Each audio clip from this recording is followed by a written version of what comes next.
മൂന്നാമത്തെ തെളിവ്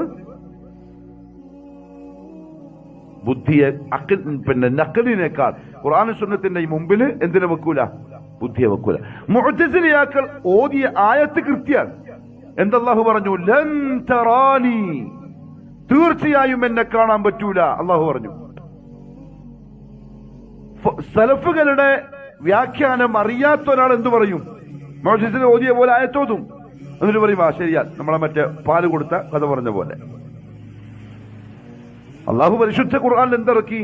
ഉദ്ഉഹും ലിആബാഇഹിം ഹുവ അഖ്സതു ഇൻദല്ലാഹ്. കുഞ്ഞുങ്ങളെ ദത്തെടുത്ത് വളർത്തുന്ന ഏർപ്പാട് ആദ്യകാലത്തുണ്ട്. മുഹമ്മദ് സല്ലല്ലാഹു അലൈഹി വസല്ലം തങ്ങൾക്കും അങ്ങനെ ഒരു വളർത്തു മകനുണ്ട്. അതാരാ? സെയ്ദ്.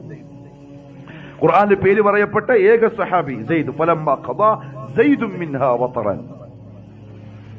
പക്ഷേ അല്ലാഹു സൂറത്തുൽ അഹ്സാബിന്റെ 4-ാമത്തെ ആയത്തിൽ പറഞ്ഞു ഇനി ആ പരിപാടി പറ്റൂല. ഓരോരുത്തരെയും അവരവരുടെ പിതാക്കന്മാരിലേക്ക് ചേർത്ത് വിളിക്കാവൂ, മറ്റവന്റെ മക്കളായിട്ട് പരിഗണിക്കുന്ന പ്രശ്നമില്ല. നിയമം പാസായി. സുഹൈൽ ബിൻ അംറിന്റെ റളിയല്ലാഹു അൻഹു, അദ്ദേഹം പിന്നെ മുസ്ലിമായി, മകള് സഹ്ല ബിൻതു സുഹൈൽ, ഹുദൈഫ റളിയല്ലാഹു തആല അൻഹുവിന്റെ ഭാര്യ.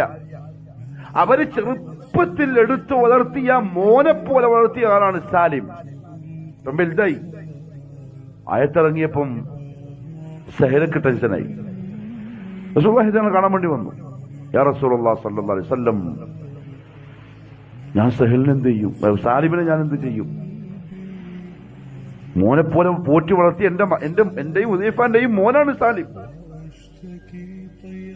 റസൂലുള്ളാഹി പറഞ്ഞു നീ പാല് കൊടുക്കുക. സഹൽ ആകെ ഞെട്ടി. സഹൽ പറഞ്ഞു യാ റസൂലല്ലാഹ്, സാലിം വലിയ മനുഷ്യനായി, മീശയും താടിയെല്ലാം വന്നു, ഞാനെങ്ങനെ പാല് കൊടുക്കുക? മുഹമ്മദ് സല്ലല്ലാഹു അലൈഹി വസല്ലം ചിരിച്ചു. തബസ്സം, ചിരിച്ചിട്ട് പറഞ്ഞു ഇന്നി ലഅലം, അതെനിക്കും അറിയാം സഹല. ഹദീസിൽ ഇത്രയേ ഉള്ളൂ. സഹീഹുൽ ബുഖാരി, ഇമാം ബുഖാരിയെ കള്ളനാക്കാൻ പറ്റിയവർക്ക് നല്ല ചാൻസായി. പോട്ടന്മാർ, മന്ദബുദ്ധികൾ, ദീനിന്റെ ഉസൂൽ അറിയാത്തവർ.